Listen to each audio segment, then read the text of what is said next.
বেলাল রওজা শরীফ থেকে উঠা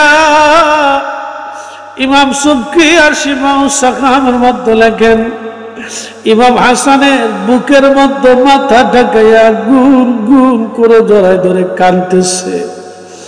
আবার ইমাম হুসাইনের বুকের মধ্যে মাথা ঢাকায় কান্দে।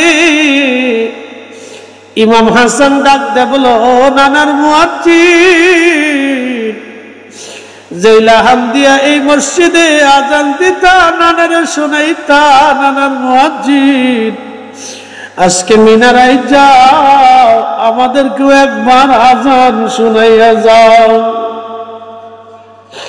প্রিয় উপস্থিতি, হযরত বেলাল এই সময় চুপ থাকতে পারেন নাই, স্থির থাকতে পারেন নাই, তিনি দৌড়ে চলে গেলেন। যে ছাদের উপরে দাঁড়িয়ে আজান দিতেন ওই ছাদের উপরে চলে গেলেন আজান দেওয়ার জন্যে। আল্লাহু আকবার, আল্লাহু আকবার বলে যখন বেলাল টান দিছে, মদিনা রাতের আধারে তাহাজ্জুদের সময় নীরব, মদিনার ঘরে ঘরে ঘরে ঘরে আজানের আওয়াজ ছড়িয়ে গেল। মদিনার মানুষ মসজিদে নববীর দিকে কান লাগায়, আশহাদু আল্লা ইলাহা ইল্লাল্লাহ বলে যখন বেলাল টান দিছে, মদিনার ঘর থেকে মহিলারা, বাচ্চারা, বালকরা, যুবকরা, সাহাবীরা বের হয়ে দৌড় মারছে। ইমাম সুবকি লিখতেছেন, সবার মুখে একটা বাক্য ছিল, নবী কি ফিরে আসছে, নবী কি ফিরে আসছে, নবী বুঝি ফিরে আসছে, নবী কি ফিরে আসছে, নবী আসছে। সারা মদিনায় কান্নার রোল পড়ে গেল। মদিনার সব, এমন কোন বাচ্চা নাই, এমন কোন বালক নাই, এমন কোন কিশোর নাই, সারা মদিনায় কান্না, শুধু কান্না কান্না, রোল রোল পড়ে গেল মদিনায়। ইমাম তাকিউদ্দিন সুবকি লিখতেছেন, যখন হযরত বেলাল আশহাদু আন্না মুহাম্মাদার রাসূলুল্লাহ এই শব্দ বলে যখন টান দিয়েছে, আল্লাহু আকবার, মদিনার মাটি থরথর থরথর করে কেঁপে উঠছে। চিৎকার মেরে ধরে বলেন না, ইয়া রাসূলুল্লাহ। আল্লাহ রাসূলের সাহাবী খাদেম রাসূল হযরত আনাস সারা রাত্র ধরে কোরআন শরীফ পড়তেন। কোরআন শরীফ শেষ হওয়ার এক পারা অথবা দুই পারা আগে কোরআন শরীফ পড়ার পরে নবীজির খাদেম রাসূল তিনি কোরআন শরীফ বাকি রেখে দিতেন, বাড়ি চলে যাইতেন, সন্তানদেরকে ডাকতেন। ওনার 100-র মতো সন্তান আল্লাহ তাকে দিয়েছিলেন। জোরে বলা যাবে কি মারহাবা? 100-র মতো আল্লাহর সন্তান দিয়েছিলেন। মনোযোগ দিয়ে কথাগুলি শুনে যাবেন। আল্লাহর নবীর দরবারে একদিন খাদেম এসে বলে, ইয়া রাসূলুল্লাহ, আপনি আমার জন্য একটু দোয়া করে দেন। নবীজি বলেন, খাদেম কি দোয়া চাও? বলে, হুজুর আমার সন্তান এবং সম্পদে যেন আল্লাহ বরকত দিয়ে দেয়। আল্লাহ নবী হাত বাড়িয়ে বললেন, ইয়া রাব্বি, আমার খাদেম আমার আনাস সন্তান এবং সম্পদে বরকত দিয়ে দাও। নবীর দোয়া কখনো বিফল হয় না, আসমানে কবুল হয়ে গেল। আল্লাহ তাকে এত পরিমাণে সন্তান দিল, দিতে দিতে আল্লাহ 100টা সন্তান দিল। আল্লাহ তারে এত পরিমাণে সম্পদ দিল, দিতে দিতে হাজার হাজার কোটি টাকার মালিক বানাইল। সবার খেজুর গাছে খেজুর ধরত একবার, ওনার খেজুর গাছে খেজুর ধরত 2 বার। সবার খেজুর গাছে খেজুর ধরত একবার, ওনারটাই খেজুর আসতো 2 বার। সবার উটের বাচ্চা হতো একটা, ওনারে আল্লাহ দিত 2টা। সবার ছাগলের বাচ্চা হতো 2টা, ওনার হইতো 4টা। সবার উটের দুধ হইতো 10 কেজি, ওনার দুধ হইতো 20 কেজি। সবাই আল্লাহ যা দিত ওনার আল্লাহ ডাবল ডাবল দিত। এটা আমার রাসূলের দুআর বরকত। একবার জোরে বলবেন কি মারহাবা? বাকি কোরআনের পারাগুলি সন্তান আদি আপনজন সবাইকে নিয়ে বসে যাইতেন খাদেম রাসূল। বসে যাওয়ার পরে খাদেম বাকি পারাগুলি তেলাওয়াত করে সন্তানদেরকে নিয়ে দোয়া শুরু করতেন। আর তিনি বলতেন, হে আমার সন্তানরা, আমি আমার মাসুক নবীর পবিত্র জবান থেকে শুনছি, আমার রাসূল বলেছেন কোরআন খতম দেওয়ার পরে যে দোয়া হয় এই দোয়াটা রব্বুল আলামিনের দরবারে কবুল হয়ে যায়। এই জন্য তিনি কোরআন খতম দিয়ে সব সন্তানদেরকে নিয়ে ঘরের মধ্যে দোয়া করাইতেন। একবার জোরে বলা যাবে কে মারহাবা? তাহলে আপনারা বলেন, আমাদের বাড়ি কোরআন খতম দরকার আছে না নাই? এক কথা বলেন, প্রয়োজন আছে না নাই? প্রিয় বন্ধু, খুব মনোযোগ দিবেন। এইভাবে আপনি যদি সাহাবীদের জীবন দেখেন, অত্যন্ত সুন্দর জীবনের অধিকারী তারা ছিলেন। আল্লাহ আল্লাহ, মানুষের হকের বিষয়ে সাহাবীরা বড় সচেতন ছিলেন। আল্লাহ নবী বলতেন, আমার উম্মতেরা, আল্লাহ দুনিয়াতে আমাকে ইনসাফ প্রতিষ্ঠিত করার জন্য পাঠিয়েছেন, আমি ইনসাফ প্রতিষ্ঠিত করার জন্য আসছি। বন্ধু, সোনারগাঁওবাসী মনোযোগ দিয়ে শুনে যাবেন। এক মহিলাকে সাহাবীরা ধরে নিয়ে আসছে। নবী বললেন, মহিলার অপরাধ কি? বলে, ইয়া রাসূলুল্লাহ, তারা চুরি করেছে। এই মহিলা, আল্লাহ নবী বললেন, আল্লাহর আইন অনুযায়ী তার হাত কেটে দাও। সাহাবীরা বললেন, হুজুর, সে সম্ভ্রান্ত পরিবারের নারী, আপনি যদি দয়া করেন তার হাত কাটাটা মওকুফ করে দেন। আল্লাহ নবী জালালি হয়ে গেলেন, রাগান্বিত হয়ে বললেন, সাহাবীরা, সাহাবীরা, পূর্ব জামানার উম্মতদেরকে আল্লাহ পাথর নিক্ষেপ করেছে, আগুন নিক্ষেপ করেছে, ভূমিকম্প দিয়ে ধসিয়ে দিয়েছে, মাটির ভিতরে ধসিয়েছে, দাবিয়ে দিয়েছে, ধ্বংস করে দিয়েছে, শুধু অন্যায় বিচার করার জন্য, স্বজনপ্রীতি করার জন্য, দুনিয়াতে অন্যায় করার জন্য। সাহাবীরা, আল্লাহ পৃথিবীতে আমাকে ন্যায় প্রতিষ্ঠিত করার জন্য পাঠিয়েছেন, ন্যায়ের জন্য আল্লাহ পাঠিয়েছেন আমাকে। সাহাবীরা, এই কথা আর কখনো বলবা না। আমার ফাতেমা যদি চুরি করত, আমি নবী নিজে হাতে আমার ফাতেমার হাত কেটে দিতাম। এখন যদি প্রশ্ন করি, হ্যাঁ সোনারগাঁওবাসী, আপনার ছেলে যদি কোনো অন্যায় করে, তাহলে আপনি কি ছেলের পক্ষ নেবেন না ন্যায়ের পক্ষ নেবেন? কালেমা বুঝে কয়জন? কালেমা মানে কয়জন? কেন বেলালকে সেই দিন মারা হলো? প্রশ্ন করেন, জবাব দিবেন। কেন বেলালকে মারা হলো? কিসের জন্য বেলালকে কষ্ট দেওয়া হলো? আমি গত বছর ভারতে গিয়েছিলাম বাবা।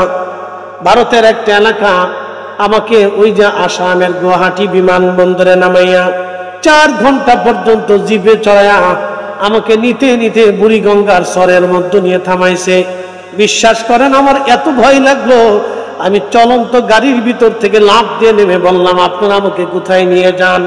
এই চরের ভিতরে কোনো মানুষ নাই, ডানে মানুষ নাই, সামনে মানুষ নাই, পিছে মানুষ নাই, চরের মধ্যে নিয়ে যান। কারণ কি? আপনারা কি আমাকে মেরে ফেলবেন কিনা? আমি ভাবছি হয়তো নেগেটিভ কোনো দল আমাকে নিয়ে যাচ্ছে ওয়াজে। আমি তো এই অঞ্চল চিনি না, আমি ডরাই গেলাম, ভয় পেয়ে গেলাম। চরের ভিতরে ডানে বামে সামনে পিছনে কোনো মানুষ নাই। তখন লোকেরা বলল, হুজুর ক্ষমা করবেন, মাফ করে দিবেন। পা জড়ায় ধরলো, হুজুর আপনাকে মারার জন্য আনি নাই, আপনি গেলেই বুঝবেন এটা চর এলাকা, আমরা দরিদ্র মানুষ, অনেক কষ্ট করে মাহফিল সাজাইছি, আপনাকে বাংলাদেশ থেকে নিয়ে আসছি। হাজী আরাফাতে মারা গেল আমার চোখের সামনে এবছর গরমে। ওই সময় আমি দাঁড়িয়ে দাঁড়িয়ে চিন্তা করলাম, হ্যাঁ, এই মক্কা নগরে হযরত বেলালকে প্রচন্ড গরমে মরুভূমির মধ্যে কাফেররা হাত পা গুলি বেঁধে নিয়ে বেলালকে চিৎ করে শোয়াইয়া বুকের উপরে পাথর চাপা দিয়ে বেলালকে নির্যাতন করার জন্য মরুভূমির মধ্যে তারা ফেলে চলে আসতো।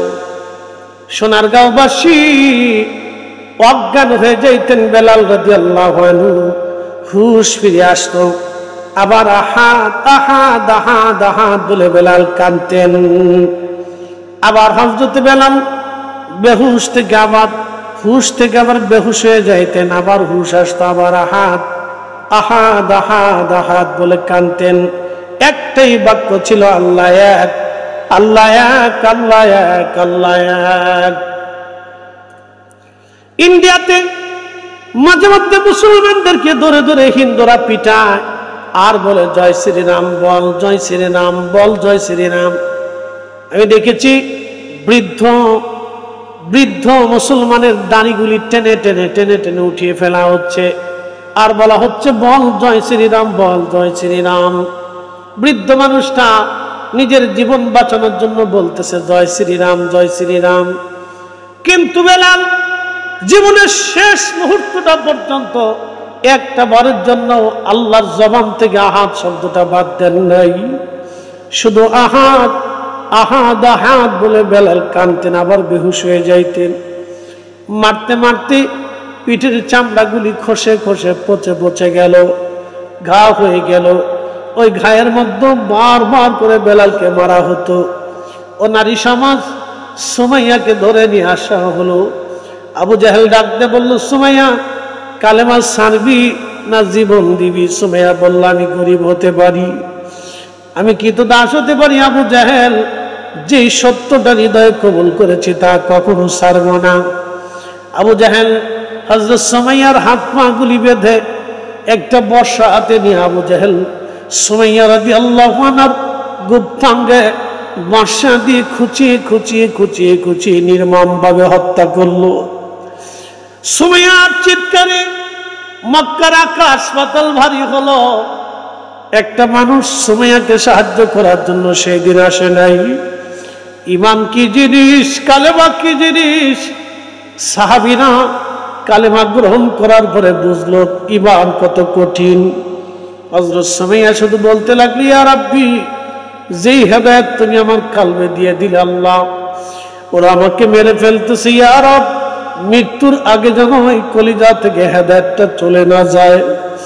হযরত সুমাইয়া কাঁদতে কাঁদতে একটা সময় আর তো চিৎকারে নীরব হয়ে গেল। সুমাইয়া শহীদ হয়ে গেল। হযরত বেলালকে ধরে নিয়ে এইভাবে মারতে লাগা হলো। বহুদিন পর্যন্ত বেলালকে মারা হলো। আবু বকর সিদ্দিক রাস্তার পাশ দিয়ে যাওয়ার সময় দেখে বেলাল অজ্ঞান হয়ে পড়ে আছে। আল্লাহর হাবিবের দরবারে এসে বলল, হুজুর, আপনি যদি বলেন বেলালকে আজাদ করে দিতে পারি। আল্লাহর নবী বললেন, যাও বেলালকে আজাদ করে নিয়ে আসো। হাজরাতে বেলালকে আজাদ করার জন্য বহু অর্থ দিয়ে আবু বকর সিদ্দিক রাদিয়াল্লাহু আনহু বেলালকে কিনে নিয়ে আসলেন। আল্লাহর হাবিব হিজরত করে মক্কা থেকে মদিনাতুল মুনাওয়ারায় চলে গেলেন। চলে যাওয়ার পরে মসজিদে নববী প্রতিষ্ঠিত হলো।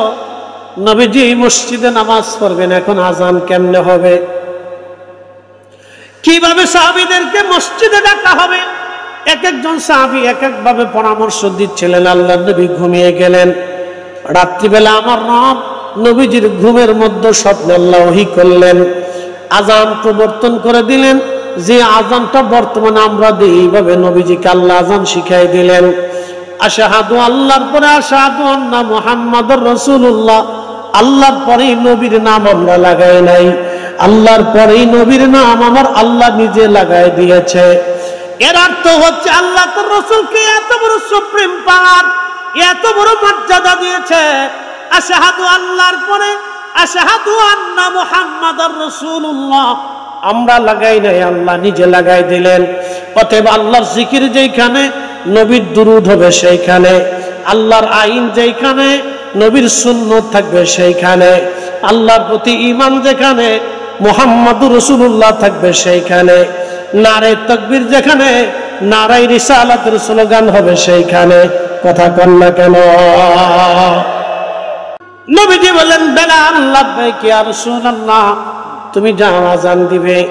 বনু নাজ্জার গোত্রের একটা মহিলার কোনো ছাদ ছিল, ওই ছাদের উপরে দাঁড়ায় বেলাল রাদিয়াল্লাহু আনহু আজান দিতেন। সেই ছাদের ওই অংশটুকুন এখনো মসজিদে নববীর ভিতরে পড়ে গেছে।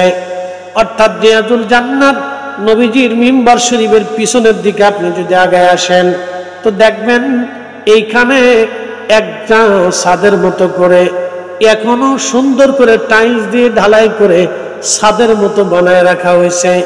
মুয়াজ্জিন না ওইখানে দাঁড়ায় এখনো আজান দেয়। কিয়ামত পর্যন্ত নবীর মসজিদের মুয়াজ্জিনরা সেইখানে দাঁড়ায় দাঁড়ায় আজান দেবে। যেইখানে দাঁড়াইয়া বেলাল আজান দিত, এখনো মসজিদে নববীতে সেইখানে দাঁড়াইয়া আসা মুয়াজ্জিনরা এখনো আজান দেয়। হযরত বেলাল এইখানে দাঁড়ায় আজান দিতেন। আজান দেওয়ার পরে রাসূল নামাজে আসতেন। আল্লাহর হাবিব একাধারে বহুদিন পর্যন্ত বেলাল নবীর খেদমত করলেন। মুয়াজ্জিনে রাসূল, নবীর মুয়াজ্জিন হযরত বেলাল, নবী যেখানে যাইতেন বেলালকে সঙ্গে করে নিয়ে যাইতেন। একজন মানুষ আর একজন মানুষকে চার কারণে মোহাব্বত করে। 1 নম্বর জামালিয়াত, 2 নম্বর কামালিয়াত, 3 নম্বর কারামাত, 4 নম্বর ইহসান। 1 নম্বর জামালিয়াত মানে সৌন্দর্য। একজন মানুষ যদি সুন্দর হয় তখন একজন মানুষ আর একজন মানুষকে মোহাব্বত করে। 2 নম্বর কামালিয়াত, একজন মানুষ যখন কামেল হয়ে যায়, আল্লাহওয়ালা হয়ে যায়, আমার রাসূলের গোলাম হয়ে যায়, তখন মানুষ মানুষকে মোহাব্বত করতে থাকে। 3 নম্বর কারাবাত, কারাবাত মানে নৈকট্য। আপনি যত কাছাকাছি পাশাপাশি বসবেন, যত হাদিয়া তোহফা দিবেন নিবেন, আদান প্রদান হবে, চা খাবেন চা দেবেন, একসাথে ঘুরবেন, ততই মোহাব্বতের সৃষ্টি হতে থাকে। 4 নম্বর ইহসান, ইহসান মানে দয়া। আপনি যত মানুষকে দয়া করবেন, মানুষ আপনার প্রতি মহব্বত তত বাড়তে থাকবে। শুধু মানুষ না, আপনি যদি একটা বাঘের দয়া করেন, একটা সাফের দয়া করেন, বন্য পশুর দয়া করার পরে দেখবেন সে আপনার অনুগত হয়ে যায়। আর কুত্তা হলে তো সে জীবন দিয়ে দিবে, কিন্তু বেঈমানি করবে না। এটার নামে ইহসান, দয়া। দয়া 4 কারণে একজন মানুষ আর একজন মানুষকে ভালোবাসে। আমার রাসূলের মধ্যে 4টা জিনিস ছিল। 1 নম্বর জামালিয়াত, 2 নম্বর কামালিয়াত, 3 নম্বর কারাবাত, 4 নম্বর ইহসান। এই 4টা জিনিস আমার রাসূলের মধ্যে থাকার কারণে সাহাবীরা নিজেদের জীবনগুলি উজাড় করে দিয়ে, নিজের জীবন উজাড় করে দিয়ে সাহাবীরা রাসূলের খেদমত করতেন। হযরত বেলাল প্রত্যেক দিন আজানে আজানে মহব্বত এত দৃঢ় হলো, উনি আশিক রাসূল। আল্লাহ নবীর ইন্তেকালের সময় ঘনায় গেল। জিবরাইল আমিন আজরাইল 2 জন এসে নবীজির আল্লাহর হাবিবের হুজরা মুবারকে বসে গেল। আজরাইল বলতে যে, হুজুর আপনি অনুমতি দিলে আপনাকে নিয়ে আল্লাহর দরবারে চলে যাব, আর যদি অনুমতি না দেন আপনাকে রেখে আমি আজরাইল চলে যাব। ইয়া রাসূলুল্লাহ, আপনার যতদিন মন চাবে ততদিন আপনি উম্মতের মধ্যে বেঁচে থাকবেন। হুজুর এই সুপ্রিম পাওয়ার আপনার আগে আল্লাহ কাউকে দেয় নাই, আপনার পরে আল্লাহর কাউকে দেবে না। এটা শুধু আপনি নবীর জন্য সুপ্রিম পাওয়ার আল্লাহ দিয়ে দিছে। আপনার যতদিন মন চায় আপনি ততদিন উম্মতের মাঝে থেকে যাবেন। ইয়া রাসূলুল্লাহ, জিবরাইল ডাকতে বলতেছেন, হ্যাঁ নবী, আল্লাহর ফরমান এরকম, আপনি অনুমতি দিলে আপনাকে নিয়ে যাওয়া হবে। তবে ইয়া রাসূলুল্লাহ, আপনার মাশউক আল্লাহ আপনার দিদারে আগ্রহী হয়ে আছে, আপনি নবী আল্লাহর কাছে চলে যান, আমার আল্লাহ সেটা চায়। আল্লাহর নবী ডাক দেয়া বলেন, জিবরাইল আর দেরি করো না, আমাকে নিয়ে চলো মালিকের কাছে।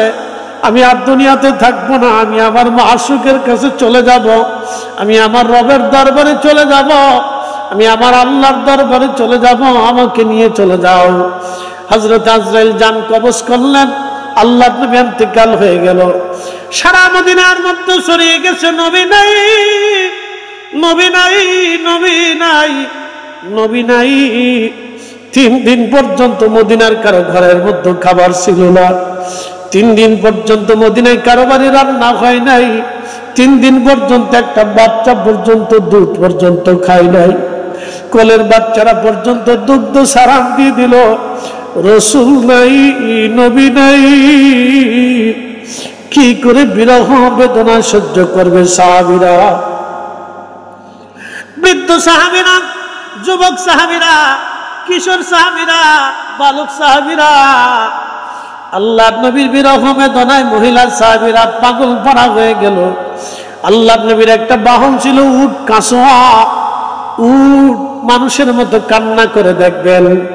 আল্লাহর নবীর ইন্তেকালের পরে কাসওয়া উট পাগল পাড়া হয়ে গেল। 3 দিন পর্যন্ত তারা কেউ পানি পান করাইতে পারে নাই। 3 দিন পর্যন্ত তারা কেউ খাবার খাওয়াইতে পারে নাই। এই উট 3 দিন পর্যন্ত কান্না করতে লাগলো। একটা পশু পর্যন্ত বিরহ বেদনা সহ্য করতে পারে নাই, তাহলে নিজেরা বোঝেন তো সাহাবীদের হালত কি। হযরত বেলাল রাদিয়াল্লাহু আনহু পাগল পাড়া হয়ে গেলেন, তিনি আযান বন্ধ করে দিলেন। আর তিনি আযান দিতে পারেন না। ইমাম জাইলানী নাসবুর রায়ার মধ্যে লেখেন, হযরত বেলাল নবীর ইন্তেকালের পরে কোনদিন আর তিনি একবারও আযান দেন নাই। শুধু একটা আযান তিনি দিয়েছিলেন। আল্লামা তাকিউদ্দিন সুবকি আশ-শিফাউস সাকামের মধ্যে লেখেন, আমার নবীর ইন্তেকালের পরে বেলাল আর কখনো আযান দেন নাই। একটা আযান তিনি মসজিদে নববীতে দিয়েছিলেন, আর একটা আযান তিনি বাইতুল আকসাতে দিয়েছিলেন। 2টা আযান জীবনে দিয়েছিলেন, এরপরে আর কখনো আযান দেন নাই। হযরত বেলাল গাঠরি বেঁধে আবু বকরের সামনে দাঁড়াইলো, হুজুর বিদায় দেন, আমি চলে যাব সিরিয়ার দামেস্ক। ইমাম জাইলানী নাসবুর রায়ার মধ্যে লেখেন, তখন বেলাল রাদিয়াল্লাহু তাআলা আনহু যখন বিদায় চাইল, আবু বকর অনেক কথা, ওরে বেলাল তুমি থাকো, তুমি আযান দাও। আবু বকরকে বেলাল ডাকতে বলল, বেলাল, আবু বকর তুমি কি আমাকে কিনেছ? তোমার নিজের জন্য না আল্লাহর জন্য? বলে, বেলাল রে, আমি তোমাকে কিনে আজাদ করেছি আল্লাহর জন্য। আমার প্রতি তোমার প্রতি কোনো হক নাই, তোমার প্রতি আমার কোনো দায়িত্ব কর্তব্য নাই, তোমাকে স্বাধীন করে দিয়েছি। বলো। বেলাল বলল, আবু বকর যেটা আমি পারবো না আমাকে অনুরোধ করবেন না, আমি আর আযান দিতে পারবো না, আমি অক্ষম, আমার দ্বারা এই আযান দেওয়া সম্ভব হবে না। কারণ সবাই বিরহ বেদনা সহ্য করতে পারে না। পৃথিবীতে বহু হাজী দেখবেন রওজা শরীফে যাওয়ার পরে, আমি নিজে চোখে দেখেছি 3 প্রকারের হাজী। এক প্রকারের হাজী রওজার মধ্যে ঢুকে রওজা শরীফের পাশ দিয়ে যাওয়ার সময় শুধু সালাম দিয়ে চলে যায়। আর এক প্রকারের হাজী রওজা শরীফ দেখলে অজর দ্বারাই চোখের পানি ফেলে ফেলে কান্না করতে থাকে, আর অত্যন্ত আদবের সাথে সালাম দিতে থাকে। আর এক প্রকারের হাজী দেখছি রওজার পাশে দাঁড়ায় সেলফি তোলে। আহা, ও হাজী নিজেও জানে না এই মজলিসে আমার রাসূল ঘুমানো আছেন, এই রওজা শরীফ আমার নবী জিন্দা, এই রওজা মুবারকে বসে নবী দেখে আমার কোন উম্মত আসছে, এই রওজা মুবারকে নবী দেখে আমার কোন আশিক আসছে, আমাকে কে সালাম দিল, আমার পাশে কে দাঁড়ায় গেল, আমার সাথে কে কথা বলে গেল, আমার সাক্ষাতে কে আসলো, আমার নবী রওজা মুবারক থেকে দেখে। এই জন্য আল্লাহর নবী বললেন, মান জারা কবরি ওয়াজাবাত লাহু শাফাআতি ইয়াউমাল কিয়ামাহ। দুনিয়াতে যে আমার রওজা জিয়ারত করবে, কিয়ামতের ময়দানে তাকে সুপারিশ করা আমি নবীর জন্য ওয়াজিব হয়ে যাবে। চিৎকার মেরে জোরে বলেন না ইয়া রাসূলুল্লাহ। মালিক ইবনে আনাস রাদিয়াল্লাহু আনহু মদিনার ইমাম, 80 বছর মদিনার সীমানার ভিতরে একটু থুতু ফেলেন। আমরা 8 দিনে কতবার থুতু ফেলছি, জুতা ছাড়া 1 মিনিট হাঁটতে পারি। আল্লাহু আকবার। তিনি 80টা বছর মদিনায় জুতা পরেন,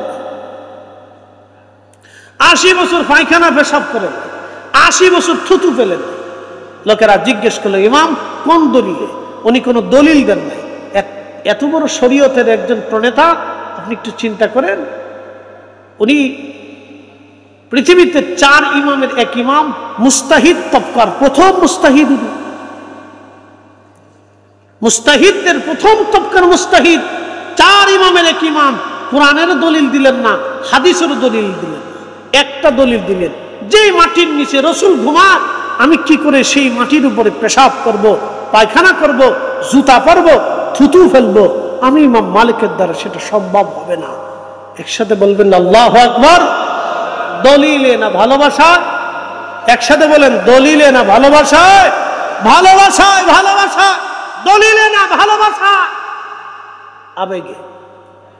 আবেগ দিয়ে ধর্ম হয় না, আবেগ ছাড়া রসুলের প্রেম হয় না, আর রসুলের প্রেম না হইলে ঈমান হয় না। কি কথা বললেন কেন? রসুলের প্রেম না হইলে কি হয় না? ঈমান হয় না। রসুলের প্রেম হবে, ঈমান হবে, প্রেম হবে না, ঈমান হবে না।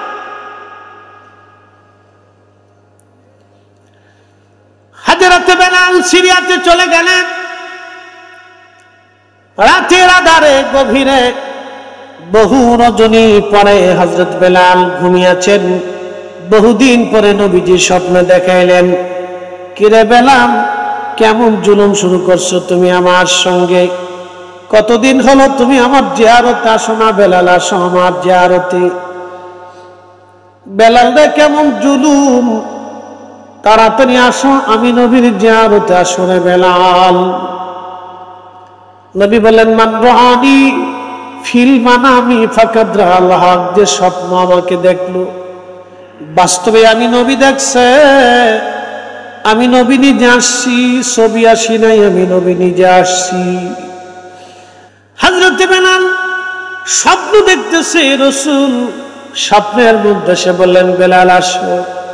হযরত বেলাল আর স্থির থাকতে পারেন নাই, সুদূর সিরিয়া থেকে রওনা দিয়ে হযরত বেলাল রাদিয়াল্লাহু তাআলা আনহু তিনি মদিনাতুল মুনাওয়ারায় চলে আসলেন। তখন রওজা শরীফ কাঠের জালি দিয়ে সুন্দর করে ঘিরে রাখা ছিল। রওজা শরীফের পাশে বসে বসে রওজা শরীফের সঙ্গে মাথা ঠেকায় বেলাল কাঁদতেছে। ইমাম সুবকি লিখলেন, মাথা ঠেকাইয়া বেলাল কাঁদতেছিল, ধুলাবালিগুলি মাথার মধ্যে মাখাইতেছিল। আর বেলাল কান্দার বলে, হুজুর, গোলাম আপনার কদম মুবারকে হাজির হয়ে গেছে। আপনি আসতে বলেছিলেন, আমি আসছি। আপনি আমাকে ডাকছিলেন, আমি আসছি। গোলাম আপনার কদম মুবারকে হাজির, গোলাম আপনার কদমে হাজির হয়ে গেছে ইয়া রাসূলুল্লাহ। বেলাল রাদিয়াল্লাহু আনহু রওজা শরীফের পাশে জালি মুবারকের সঙ্গে মাথা ঠেকায় ঠেকায় কাঁদতেছিলেন। নতুন মুয়াজ্জিন এসে দেখলাম, নবীর মুয়াজ্জিন বেলাল বসে বসে চোখের পানি ফেলে ফেলে কান্দে। নতুন মুয়াজ্জিন ডাক দেখে, সাহাবীরা শুনছ, নবীর মুয়াজ্জিন, মুয়াজ্জিনের রাসূল বেলাল আমাদের মাঝে ফিরে আসছে। নবীর মুয়াজ্জিন কান্দে, সাহাবীরা এসে দেখে বেলাল বসে বসে কান্দে। বেলালের কান্না দেখে সাহাবীরাও চোখের পানি ফেলে ফেলে গুন গুন করে কান্না করে। কারণ রাসূলের বিরহ বেদনা এত কঠিন,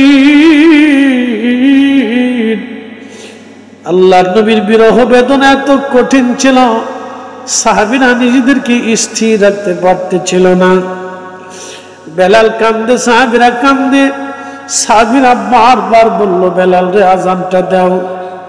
বেলাল ডাক ডাকে, সাহাবীরা আমি যেটা পারবো না আমাকে সেটা অনুরোধ করো না, আমি আযান দিলে নবী আসতাম।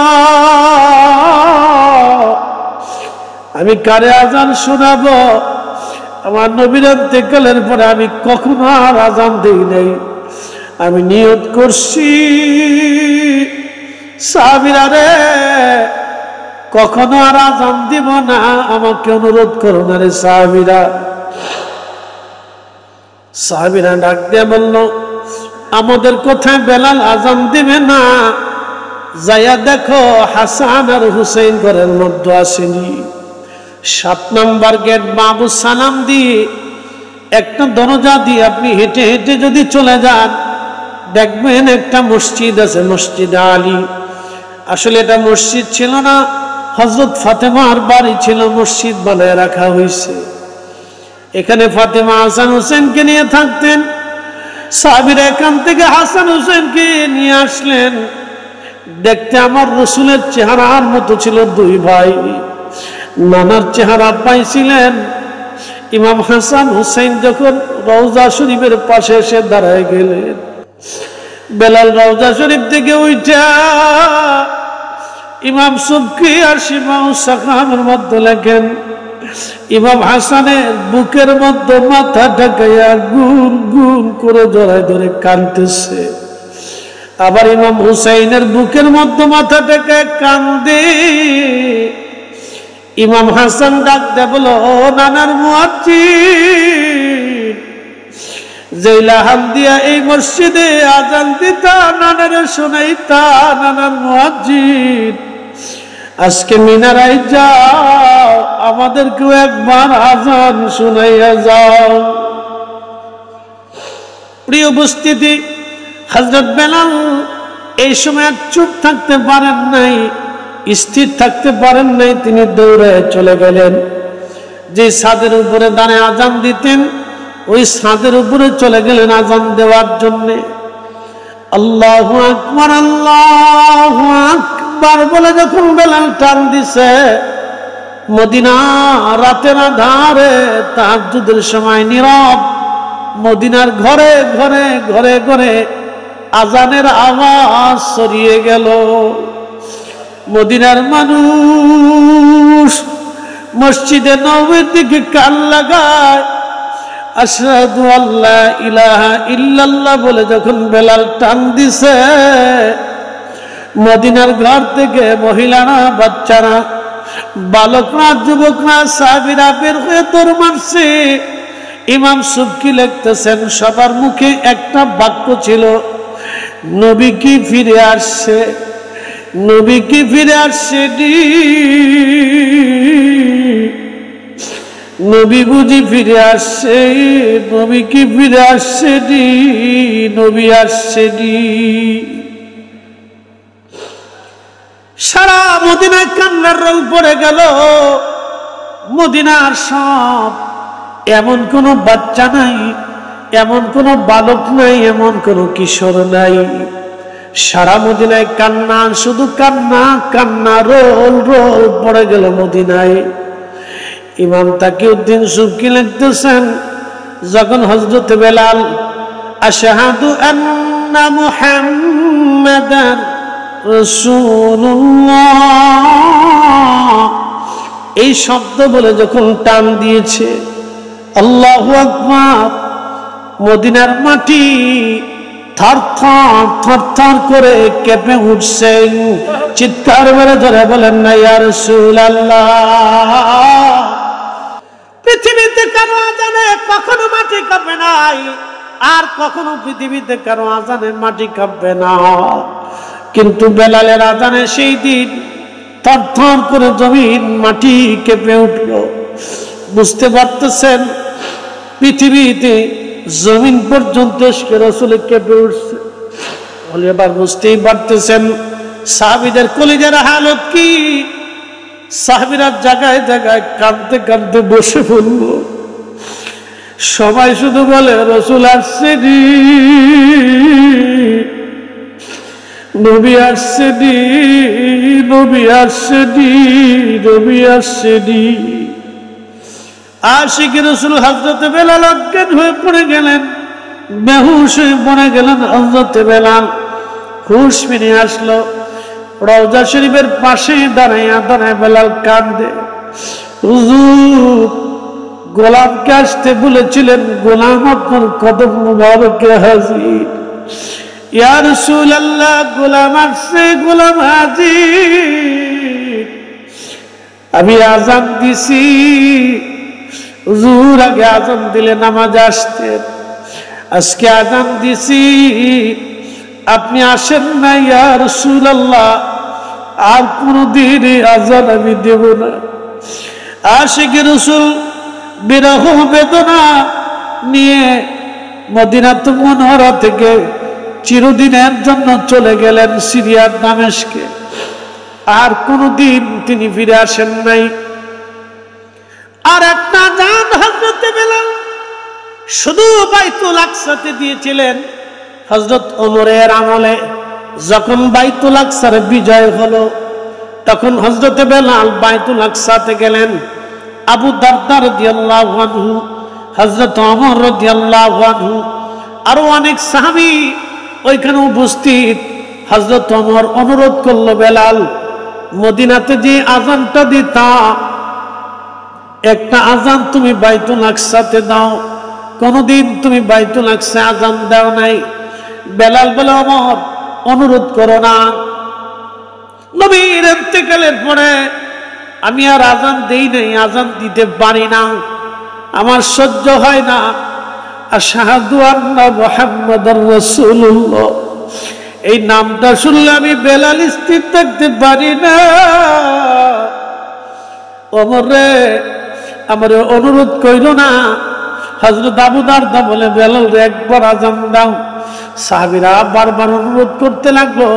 বেলাল যখন বাইতুল আকসায় দাঁড়াইয়া মসজিদে নববীর সুরে নবীর মুয়াজ্জিন যখন আযান শুরু করলো, আল্লাহু আকবার, আহা, হযরত ওমর স্মৃতি রাসূলের কথা মনে করে বাইতুল আকসার সামনে হযরত ওমর কাঁদতে কাঁদতে বসে পড়লেন। হযরত ওমর কাঁদতে লাগলেন। আবু দারদা রাদিয়াল্লাহু আনহু ধুলোবালির মধ্যে ঘোরাঘুরি করতে লাগলেন। সহ্য করতে পারতেছিলেন না বিরহ বেদনা। বাইতুল আকসার ধুলোবালির ভিতরে ঘোরাঘুরি করতে লাগলেন। সাহাবীরা পেরেশান হয়ে গেলেন। নবমুসলিম যারা, তারা বুঝতে পারলেন বেলালের আযানের প্রয়োজন। এবং খ্রিস্টান যারা ছিল তারা পর্যন্ত স্তব্ধ হয়ে গেল। মুসলমানের মুয়াজ্জিনের আযান এত সুন্দর, সাহাবী রাসূলের আযানের এত বরকত, এত প্রয়োজন। হযরত বেলাল হাসরের ময়দানে আর একটা আযান দিবে। জান্নাতের ভিতরে আমার আল্লাহ তার দিয়ে আযান দেওয়াবে। চিৎকার মেরে জোরে বলেন না ইয়া রাসূলুল্লাহ।